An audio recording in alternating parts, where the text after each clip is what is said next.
మీ మోకాల నొప్పులకు ఎటువంటి సర్జరీ లేకుండా ఎపియాన్ పెయిన్ క్లినిక్ అందిస్తున్న అత్యాధునిక చికిత్స.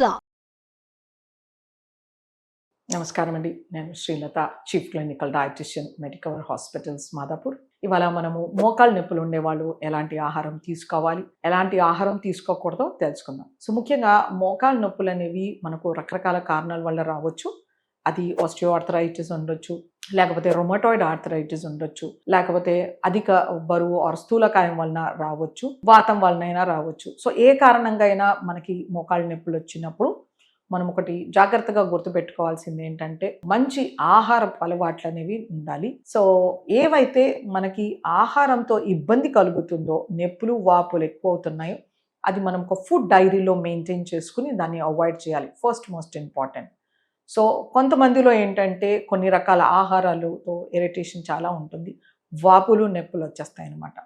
సో అందులో గోంగూరే ఉండొచ్చు. కొంతమందిలో గోంగూరకి చాలా నొప్పులు వాపులు వస్తాయి.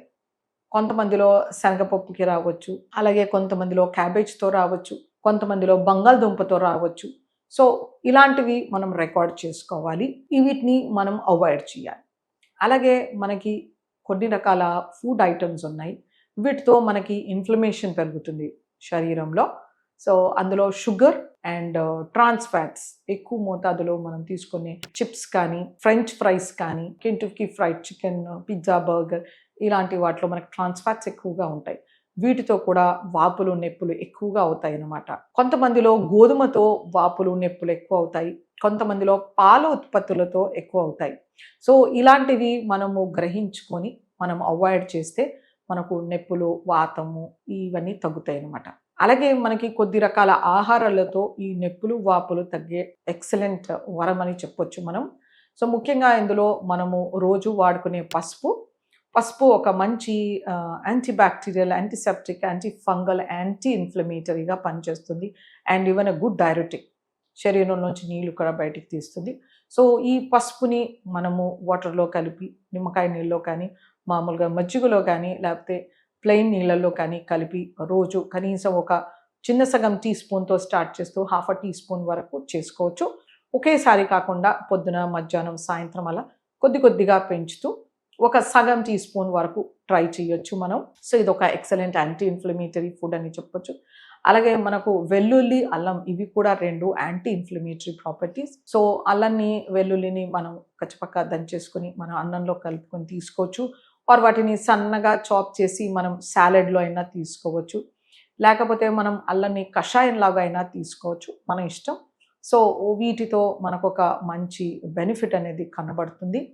మనము సామాన్యంగా వాడుకునే నూనె గింజల్లో మనకి అవిసె గింజలు ఉంటాయి.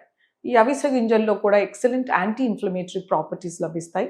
దీన్ని మనం వేయించి కొంచెం సోంపు, కొంచెం అవిసె గింజలు కలిపి నోట్లో వేసి తీసుకోవచ్చు, లేకపోతే వీటిని పొడిలాగా చేసి మనం ఆహారంలో ఇడ్లీ, దోశతో పాటు కానీ అన్నంతో పాటు తీసుకోవచ్చు. లేకపోతే మనము చియా సీడ్స్ దొరుకుతాయి, చియా సీడ్స్ని నానబెట్టి పొద్దునే పరిగడుపుని తీసుకోవడం వలన కూడా మనకి ఎక్సలెంట్ యాంటీ ఇన్ఫ్లమేటరీ ప్రాపర్టీస్ లభిస్తాయి అన్నమాట. అలాగే మనకి సోయా మీల్ మేకర్తో కూడా మనకి ఇన్ఫ్లమేషన్ తగ్గుతుంది. నగ్గెట్స్తో, సోయా బీన్స్తో కూడా ఇన్ఫ్లమేషన్ తగ్గుతుంది. మనం తీసుకునే ఆకుకూరలు, వీటిలో బీటా క్యారోటీన్ ఉంటుంది, ఇవి కూడా మంచి యాంటీ ఇన్ఫ్లమేటరీ. సో ఆకుకూరల్లో పాలకూర, గోంగూర ఇవి రెండు కొంతమందిలో ఇరిటెంట్స్ కనిపిస్తాయి, అందరిలో కావు. సో జాగ్రత్తగా అవి అవాయిడ్ చేసుకోవచ్చు, ఆర్ ఎవరికైతే అవి సూటబుల్ ఉంటే వాళ్ళు ఖచ్చితంగా వాడుకోవచ్చు. సో ఆకుకూరలు ప్రతిరోజు 100 గ్రాముల ఆహారంలో ఉండేలాగా చూసుకోవాలి. అలాగే నిమ్మకాయ కూడా మంచి యాంటీ ఇన్ఫ్లమేటరీ ప్రాపర్టీస్ ఉంటాయి, యాంటీ ఆక్సిడెంట్ ప్రాపర్టీస్. నిమ్మకాయ నీళ్ళు ప్రతిరోజు ఉప్పు, పంచదార లేకుండా ఒక గ్లాస్ తీసుకోవడం వలన మంచి హెల్త్ బెనిఫిట్స్ అనేవి కనబడతాయి అన్నమాట. దాల్చిన చెక్క కూడా మంచి యాంటీ ఇన్ఫ్లమేటరీ ఫుడ్. ఒక 2 గ్రామ్స్ అంటే కొంత చిన్న దాల్చిన చెక్కని పొడిలాగా చేసుకోవచ్చు, ఆర్ ఒకేసారి పొడి చేసిన దాల్చిన చెక్కని చిన్న చాయ్ చెంచాలో చిన్న సగం అంతా మనం నీళ్ళలో కలిపి తీసుకుంటే కూడా ఈ వాపులు, నొప్పులు అనేది తగ్గుతాయి. అలాగే మెంతులకి కూడా మనకి యాంటీ ఇన్ఫ్లమేటరీ ప్రాపర్టీస్ ఉంటాయి. వీటిని వేయించి పొడి కొట్టి నీళ్ళలో వేసి తాగొచ్చు, లేకపోతే వీటిని నానబెట్టి మొలకలు వేసుకొని తీసుకోవచ్చు, లేకపోతే వీటిని నానబెట్టేసి పెరుగులో, మజ్జిగలో వేసి కూడా తీసుకోవచ్చు.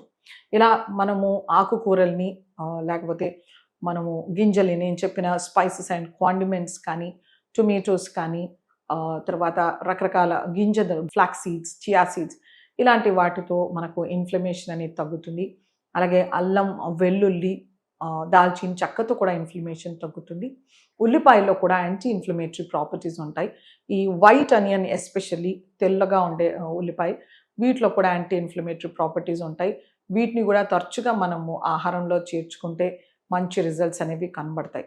సో వీళ్ళు ముఖ్యంగా fatty foods, junk foods, sugared beverages, sweets, cakes, bakery foods, confectionery foods ఇవన్నీ స్టాప్ చేస్తూ మంచిగా fibre, salads, healthy fruits, rotation of cereals, ఒకసారి రొట్టెలు, ఒకసారి అన్నం, ఒకసారి టిఫిన్, మోడరేట్ అమౌంట్స్లో తీసుకుంటూ మంచి ఫిజికల్ యాక్టివిటీ చేస్తూ ఉంటే కనుక నేను చెప్పిన యాంటీ ఇన్ఫ్లమేటరీ ఫుడ్స్ని ఆహారంలో చేర్చడం వలన వాళ్ళకి ఈ మోకాళ్ళ నొప్పులని తగ్గడానికి చాలా ఛాన్సెస్ ఉంటాయి.